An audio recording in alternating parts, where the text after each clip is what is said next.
Hola, mi nombre es Raúl Domínguez y hoy te voy a hablar de algunos temas que son interesantes o datos respecto al tema de la construcción.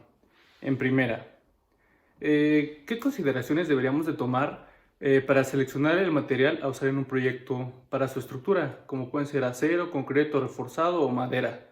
Lo que hay que tomar en cuenta son sus propiedades. Estas son, por ejemplo, la resistencia, que es la habilidad de un material para resistir una carga; la densidad, que es la relación entre la masa y el volumen que ocupa el material; la dureza, que es la habilidad para resistir una deformación permanente bajo una carga fuerte; la ductilidad, que es la habilidad para deformarse sin fracturarse; la elasticidad, que es la habilidad de un material de deformarse y volver a su forma original; y la tenacidad, que es la capacidad del material de no deformarse ni romperse al aplicarle una fuerza.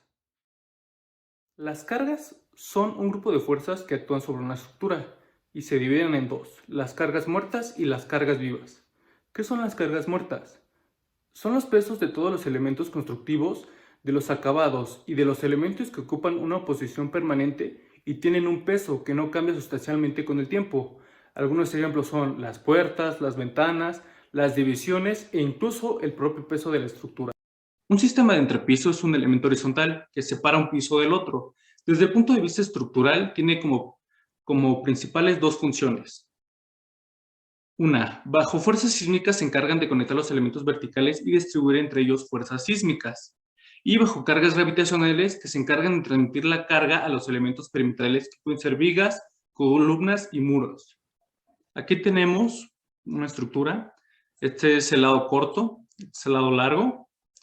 Digamos, en una dirección funciona cuando la carga se transmite en dirección paralela al sentido corto. Este es el sentido corto, sería paralelo. Y en dos direcciones se da cuando la relación entre el lado mayor y el lado menor es menor a 2.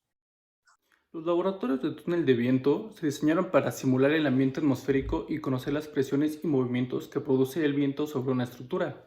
Es una herramienta que nos permite colocar modelos a escala y a los que les aplica el flujo de viento en diversas direcciones, obteniendo así la información sobre movimientos y efectos de flexorización que se presentan en edificios. En México no suelen utilizarse debido a su costo.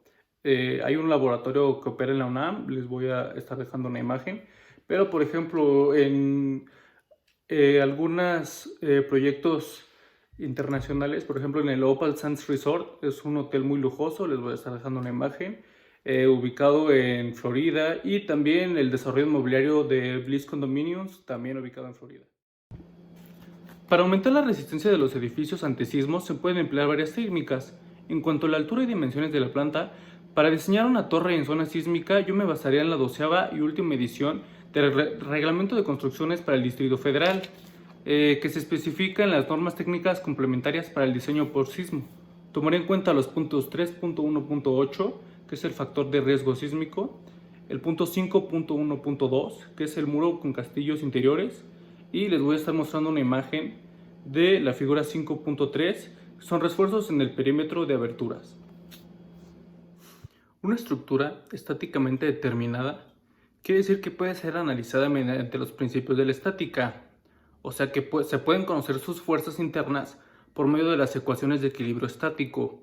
Su presión de cualquiera de sus ligaduras conduce al colapso, también es llamada estructura isostática.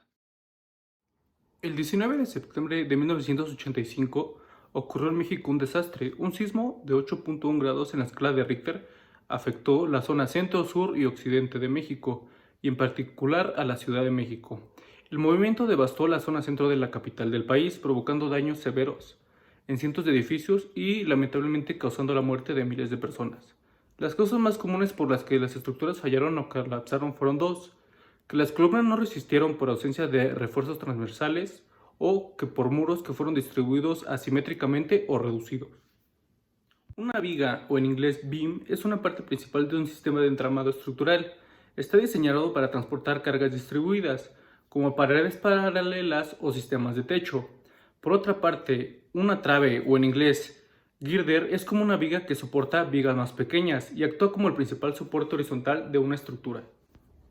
El Manual de Diseño de Obras Civiles de la Comisión Federal de Electricidad Incorpora los conocimientos tecnológicos y experiencia del trabajo de ingenieros y especialistas de la CFE y de investigadores mexicanos de universidades y centros de investigación.